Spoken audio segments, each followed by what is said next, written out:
Bonjour à toutes, bonjour à tous, j'espère que vous allez bien. On se retrouve aujourd'hui pour une nouvelle vidéo parce que c'est une question qui a été posée à plusieurs reprises sur la chaîne YouTube, durant les lives, en message par SMS, et donc du coup il m'a semblé important de vous éclairer sur ce point, surtout que c'est un point qui est décisif dans l'attribution de la naturalisation. Euh, de quel point s'agit-il? Eh bien c'est le point qui est motif de plusieurs refus ou de la majorité des refus de naturalisation. C'est le point qui concerne le revenu et le revenu minimum qu'on doit déclarer pour pouvoir prétendre obtenir la naturalisation par décret.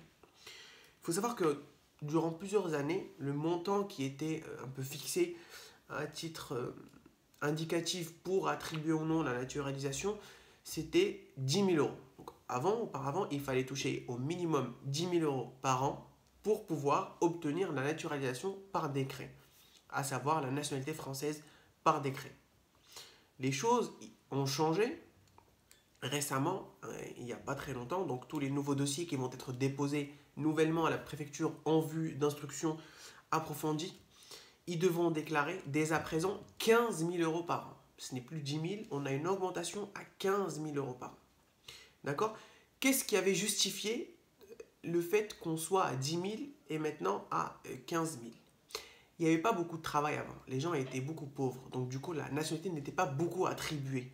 Maintenant, il y a une grande majorité de populations actives qui ont un emploi, qui ont un bon salaire. Donc c'est pour ça que le montant a été relevé encore. Et ce n'est plus 10 000, on est passé à une assiette de 15 000 euros. Donc lorsque l'on fait une demande de naturalisation par décret, on doit avoir déclaré aux impôts et avoir comme revenu fiscal de référence, enfin du moins le revenu à déclarer annuellement aux finances publiques, il doit être égal ou supérieur à 15 000 euros. Si vous avez moins de 15 000, il est possible, encore une fois je dis il est possible parce que les dossiers sont traités au cas par cas, il y a une trame d'instruction, il y a des indications de montant, mais encore une fois, ça dépend de la situation de la personne. Ça peut un peu changer parce qu'un tel est un tel ou un tel est un tel. Donc voilà, on part du principe que la base, que une personne voulant demander la naturalisation par décret doit avoir 15 000 euros de revenus annuels. Si elle a moins, c'est traité au cas par cas. Comment ce revenu de 15 000 euros il est apprécié? C'est là où toute l'importance de la chose est à appuyer et à préciser. Le revenu n'est pas seulement le revenu de la personne qui demande, mais c'est le revenu du foyer. Je m'explique. Vous êtes marié, vous avez un enfant, ou deux ou trois enfants, peu importe. Donc, il y a un foyer de plusieurs personnes. Les deux personnes travaillent. Vous travaillez, votre femme travaille. C'est vous qui voulez déposer la demande de naturalisation. Mais votre femme travaille plus que vous. Ça veut dire que vous gagnez que 5 000 euros par an et votre femme gagne 20 000 euros par an. On aura un total annuel de 25 000 euros par an. Eh bien, on va prendre en compte non seulement votre revenu, mais on va prendre également en compte le revenu de votre épouse. En gros, ce qui va faire que dans votre déclaration de revenus annuel, il y aura 25 000 euros et c'est ces 25 000 euros qu'on va prendre en considération dans l'instruction du dossier. Autre exemple, si vous travaillez, vous gagnez 10 000 euros par an. Votre femme gagne 3 000 euros par an. Vous avez un enfant qui également déclare des impôts, gagne 2 ou 3 000 euros par an. On est sur un revenu global de 16 000 euros. C'est-à-dire que même si vous ne travaillez pas tout seul et que vous ne gagnez pas tout seul les 15 000 euros, eh ce n'est pas grave. On va prendre en compte le revenu du foyer.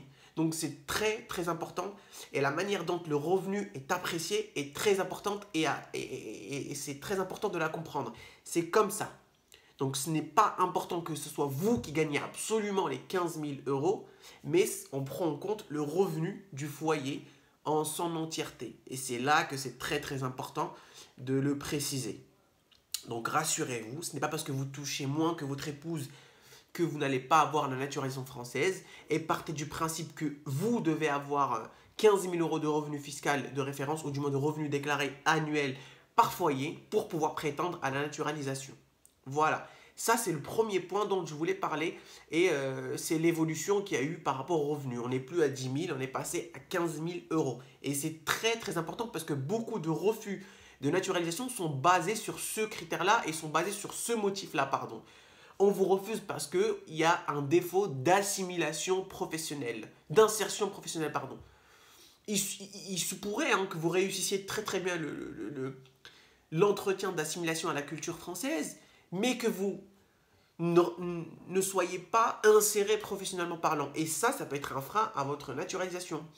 Et il est important également de préciser que ce n'est pas parce que vous allez faire un recours que ça va être admis. Tant que votre situation n'est pas en règle, je déconseille de faire des recours pour défaut d'insertion professionnelle. Voilà, il se peut qu'entre-temps vous avez travaillé, voilà, il y a plusieurs revenus qui sont pris en compte, mais ce n'est pas toujours opportun de déclarer, de faire un recours quand on a un refus au motif de défaut d'insertion professionnelle. Première partie. Seconde partie, nous allons parler des refus de naturalisation pour les personnes qui travaillent trop. Alors, vous le savez, la question m'a été également posée à plusieurs reprises. Beaucoup de dossiers de naturalisation sont refusés sur la base de ce motif, que la personne travaille trop. Sachez que c'est apprécié de manière générale et il y a une base commune à toutes les demandes. Alors, comment on traite les dossiers une fois qu'ils sont arrivés à la préfecture et comment ces dossiers sont instruits?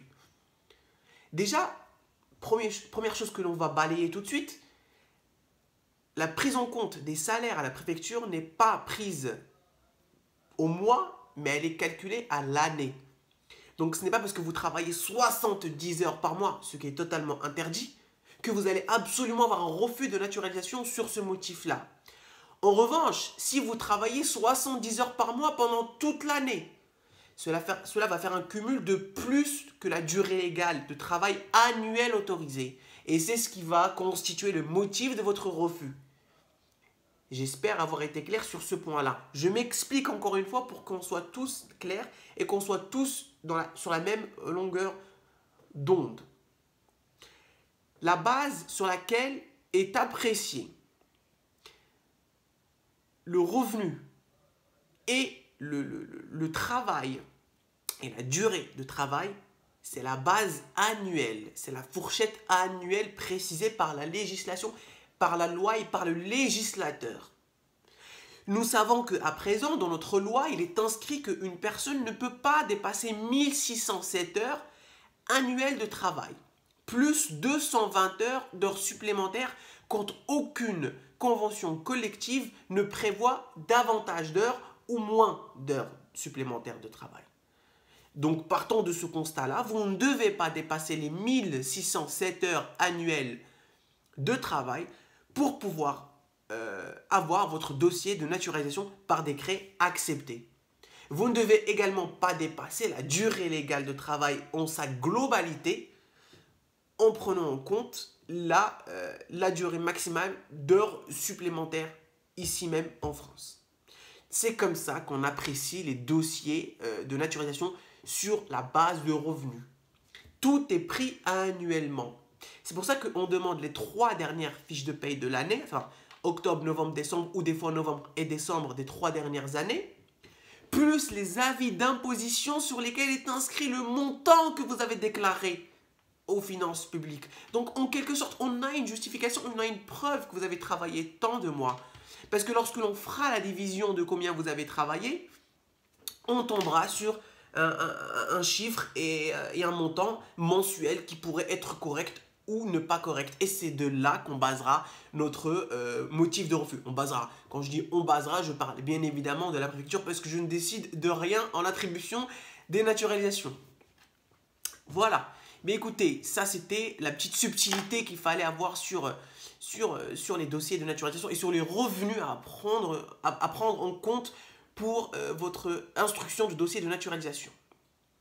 Je rappelle que toutes les informations que je vous donne, ce ne sont pas des informations fausses. Ce sont des informations qui sont basées d'une part sur la loi et d'autre part sur des personnes très fiables et en qui j'ai entièrement confiance. Donc toutes mes informations sont fondées et ne sortent pas de ma tête. Je ne regarde pas juste le journal pour vous donner des informations. Ce sont des informations très fondées et vous pouvez vous y appuyer pour faire quoi que ce soit comme démarche. Donc voilà, c'était la petite subtilité également que je voulais préciser avec vous pour éviter que les gens disent que je puisse raconter n'importe quoi à travers ma chaîne YouTube. Alors, ce n'est pas le cas, je ne suis pas là pour ça, loin de là, je suis là pour aider les gens.